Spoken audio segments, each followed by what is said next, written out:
हाँ तो दोस्तों, इस वीडियो के अंदर हम IRB इंफ्रा के डिटेल्ड एनालिसिस के बारे में बात करेंगे और जानेंगे कि अब आपको IRB इंफ्रा के अंदर इन्वेस्ट करना चाहिए या नहीं। चलिए शुरू करते हैं। तो देखिए, सबसे पहले हम ये जानेंगे कि ये कंपनी काम क्या करती है। तो देखिए, इसके नाम में ही पता चल रहा है कि ये एक इंफ्रास्ट्रक्चर कंपनी है। और हाँ, इसके अंदर ये काम क्या करती है। देखिए, मेन जो कंपनी का काम है वो रोड बनाने का है, और रोड के अंदर जो मेन हाईवेज होते हैं, जो हमारे मेन नेशनल हाईवेज है, वो कंपनी बनाने का काम करती है और उसको मेंटेन करने का भी कंपनी का काम है। देखिए, कभी कभार रोड में कुछ इश्यूज हो जाता है, जैसे अभी बारिश चल रही है तो बारिश की वजह से रोड खराब हो जाते हैं, तो उसको वापस से ठीक करने का काम भी ये कंपनी करती है। तो देखिए, अगर हम बात करें इस सेक्टर के अंदर कंपनी कितने साल से, तो देखिए 23 ईयर्स इस कंपनी को बने हुए हो चुके हैं। मतलब इनकॉर्पोरेट ये कंपनी 1998 में हुई थी। तो देखिए, अगर इस सेक्टर में हमने देखा है कि बहुत सारी कंपनी बैंकरप्ट हो जाती है क्योंकि वहां पे कैश इनफ्लोज की प्रॉब्लम होती है और बहुत ज्यादा डेट होता है, तो कंपनी बैंकरप्ट हो जाती है। लेकिन अगर यहाँ पर अगर हम देखें तो 23 ईयर्स अगर ये कंपनी मार्केट में है, तो मेरे ख्याल से ये कंपनी आगे भी यहाँ पे बनी हुई रहेगी। अब ये देखिए, अगर हम इस कंपनी के मार्केट कैप की अगर हम बात करें तो 6120 करोड़ का इस कंपनी का मार्केट कैप है।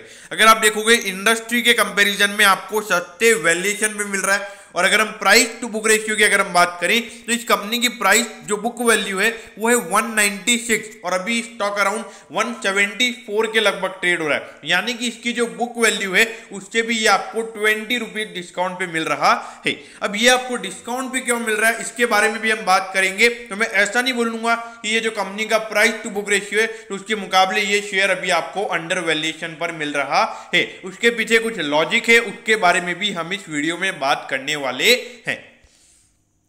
अब ये देखिए, अगर आप देखोगे जो कंपनी की अर्निंग्स है वो यहाँ पे 2021 में बहुत ज्यादा यहाँ पे कंपनी के अर्निंग्स पे इंपैक्ट पड़ा है। अराउंड 30% से भी ज्यादा कंपनी का रेवेन्यू में 2021 वाले फाइनेंशियल ईयर में गिरता हुआ नजर आया है। और इसका मेन रीजन है जो कोविड में जो अप्रैल से लेके जून वाले क्वार्टर में पिछले साल के वहां पे बिजनेस बिल्कुल बंद पड़ा हुआ था, और उसके बाद भी अगर हम देखें तो ज्यादा बिजनेस नहीं हुआ था। लेकिन ऑल्दो पूरे फाइनेंशियल ईयर में कंपनी लॉस में नहीं आई थी, तो ये एक अच्छी बात है। लेकिन ये 2021 वाले फाइनेंशियल ईयर में कंपनी ने बहुत ज्यादा डेट ले लिया, जो हो सकता है आने वाले कुछ टाइम पीरियड के लिए कंपनी की अर्निंग पे इंपैक्ट पड़ सकता है। अगर हम कंपनी की प्रॉफिटेबिलिटी की बात करें तो देखिए 1920 में भी कंपनी की प्रॉफिटेबिलिटी गिरी थी, लेकिन जो यहाँ पे कंपनी का रेवेन्यू का नंबर है वो ऑल्दो बड़ा था। अब इसका रीजन जो मैं जब कंपनी के फाइनेंशियल स्टेटमेंट देख रहा था, वहां पे जो कंपनी ने डेट ज्यादा लिया है, उसमें जो कंपनी ने इंटरेस्ट पे किया है, उसकी वजह से वहां पे ये कंपनी की जो अर्निंग्स है वो हमें कम होती हुई नजर आई थी।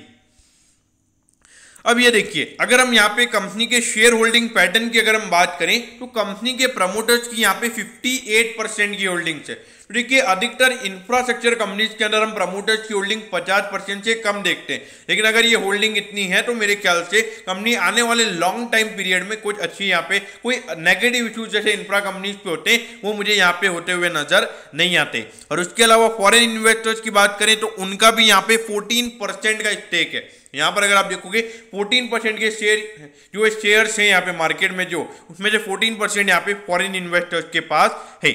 और जो हमारे DII यानी कि जो हमारे म्यूचुअल फंड है उनके पास भी यहाँ पे 13.53% का स्टेक यहाँ पर है। तो यहाँ पर अगर आप देखोगे फॉरेन इन्वेस्टर्स और म्यूचुअल फंड दोनों का मिला के अराउंड 28% का होल्डिंग इस कंपनी का उनके पास पड़ा हुआ है। और रिटेल इन्वेस्टर्स के पास यहाँ पे सिर्फ 13.6% ही है। देखिए, रिटेल इन्वेस्टर का पार्टिसिपेशन कम है, तो मुझे इस कंपनी में ऐसा लगता है कि अगर इतना पार्टिसिपेशन फॉरेन इन्वेस्टर्स और इनकी तरफ से देखने को मिल रहा है तो मुझे लगता है कि यहाँ पे आने वाले टाइम पीरियड में अच्छी ग्रोथ ये दोनों एक्सपेक्ट कर रहे हैं। अब ये देखिए, अगर हम पिछले 3 क्वार्टर्स का अगर हम कंपनी के रेवेन्यू स्टेटमेंट अगर हम देखें कंपनी के पिछले 3 क्वार्टर्स के, तो अगर आप देखोगे यहाँ पे कंपनी का रेवेन्यू बढ़ा था। देखिए, यहाँ पर इस क्वार्टर में कंपनी का रेवेन्यू और बढ़ता, लेकिन देखिए जो अप्रैल से जून वाले क्वार्टर में हमने जो कोविड की सेकंड वेव देखी है उसकी वजह से यहाँ पे जो सेल्स का नंबर है वो हमें ज्यादा बढ़ता हुआ नजर नहीं आया। लेकिन देखिए, सेकंड वेव होने के बावजूद यहाँ पे कंपनी का सेल्स का नंबर कम नहीं हुआ है, वो एक बहुत ही अच्छी बात है।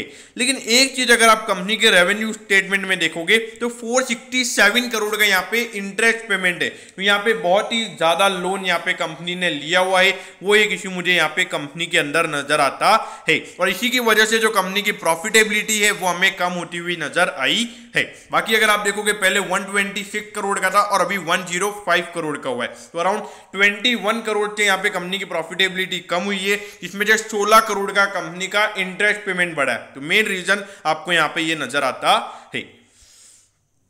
अब ये देखिए, अगर हम कंपनी के रिटर्न रेशियोज की अगर हम बात करें तो देखिए पहले 10% 13% के लगभग कंपनी का रिटर्न ऑन इक्विटी वाला नंबर था, लेकिन जो कोविड की वजह से हमें इश्यूज देखने को मिले थे और जिससे कंपनी की प्रॉफिटेबिलिटी कम हुई थी, उससे यहाँ पे रिटर्न ऑन इक्विटी का नंबर कम हुआ है।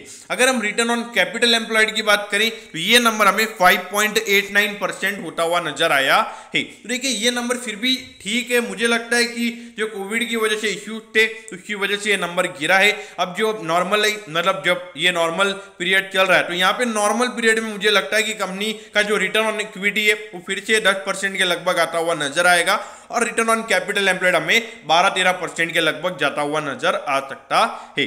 अगर रिटर्न ऑन एसेट की बात करें तो ये नंबर 0.28 है। देखिए ये जो नंबर है ये नेट प्रॉफिट से निकलता है और इस फाइनेंशियल ईयर में कंपनी को नेट प्रॉफिट नी के बराबर हुआ था, तो वहां पे ये रेशियो उसकी वजह से इंपैक्ट पड़ा है। लेकिन मुझे लगता है आने वाले टाइम पे यहाँ पे अच्छी रिकवरी हमें रिटर्न रेशियोज में देखने को मिलेगी। अब ये देखिए, अगर आप देखोगे यहाँ पे 2018-19 में 2.49 का कंपनी का डेट टू इक्विटी रेशियो था और जो उसके बाद जो हमें कंपनी की जो अर्निंग्स थी जो हमें बढ़ती हुई जो कम होती हुई नजर आई थी, वो क्यों आई थी? क्योंकि कंपनी ने अपना जो ज्यादा डेट कंपनी ने ले रखा था उसको एक ही बार में अच्छा खासा पे किया, जिससे डेट टू इक्विटी वाला नंबर बहुत ही कम हो गया था। ले देखिए रिटर्न रेशियो से आपको पता चलेगा कि नेट प्रॉफिट कंपनी का कम हुआ था, उसकी वजह से या को क्यों कम हुआ था? क्योंकि कंपनी ने ज्यादा डेट पे कर दिया, उसका डेट टू इक्विटी कम हो गया था। लेकिन 2021 वाले फाइनेंशियल ईयर में कोरोना आ गया तो उसकी वजह से यहाँ पे कंपनी को और ज्यादा डेट लेना पड़ा और ये डेट कंपनी का ऑलमोस्ट डबल से भी ज्यादा हो चुका है। अगर हम पहले डेट की अगर हम बात करें तो देखिए इंफ्रास्ट्रक्चर कंपनीज के अंदर मेन इश्यूज रह जाते हैं। जब भी ऐसे कोई इश्यूज आते हैं तो कंपनी के अंदर कैश इनफ्लोज की प्रॉब्लम आ जाती है और देखिए इनके अंदर जो रोज जो लेबर्स होते हैं उनको रोज वहां पे वेजेस देने पड़ते हैं, उसकी वजह से यहाँ पे कैश इनफ्लो पे अगर इंपैक्ट पड़ता है तो इन कंपनीज को हैवी लोन लेने पड़ते हैं और अगर आगे चलकर अगर फिर से कोई इश्यूज हो जाते हैं वहां पे कंपनी के लिए और इश्यूज क्रिएट हो जाते हैं, क्योंकि फिर कंपनी को और डेट लेना पड़ता है। तो ये एक इश्यू को मुझे यहाँ पे इंफ्रास्ट्रक्चर कंपनीज के अंदर नजर आता है। अगर आप देखोगे पिछले 3 साल से लगातार यहाँ पे जो इंटरेस्ट कवरेज रेशियो है वो कंपनी का कम होता हुआ नजर आ रहा है। मतलब कंपनी जितना ऑपरेटिंग प्रॉफिट कमा रही है उससे उसकी जो इंटरेस्ट पेइंग कैपेबिलिटी है वो कम होती हुई नजर आ रही है।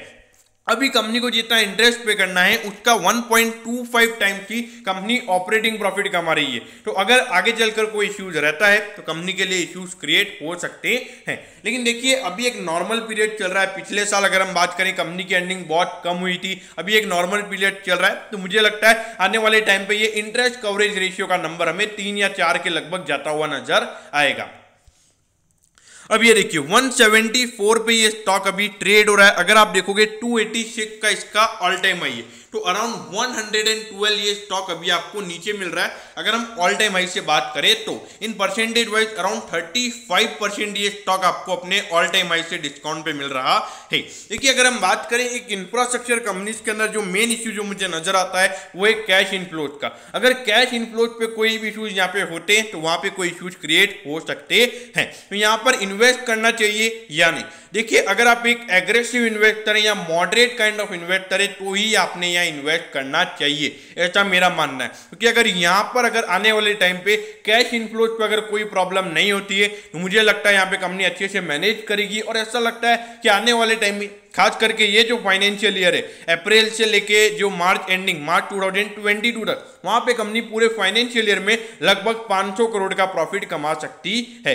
लेकिन देखिए अगर थर्ड वेव आती है तो वहां पे इस कंपनी के लिए बहुत इश्यूज क्रिएट हो सकते हैं। इसीलिए मेरे ख्याल से जो कंजर्वेटिव इन्वेस्टर है उन्होंने जो अपनी लार्ज बड़ी बड़ी इंफ्रास्ट्रक्चर कंपनी से लार्सन एंड टोब्रो हो गया वहां पर ही इन्वेस्टेड रहना चाहिए। लेकिन अगर आपको कुछ अल्फा क्रिएट करना है या फिर कुछ हाई रिस्क अगर आपको लेना है तो मेरे ख्याल से ये कंपनी आपके आपके लिए है। अगर शॉर्ट टर्म की बात करें तो शॉर्ट टर्म में मुझे यहाँ पे कुछ पॉजिटिव अभी नजर नहीं आ रहा है, तो शॉर्ट टर्म में मेरे ख्याल से यहाँ पे बाय करने का मतलब नहीं है।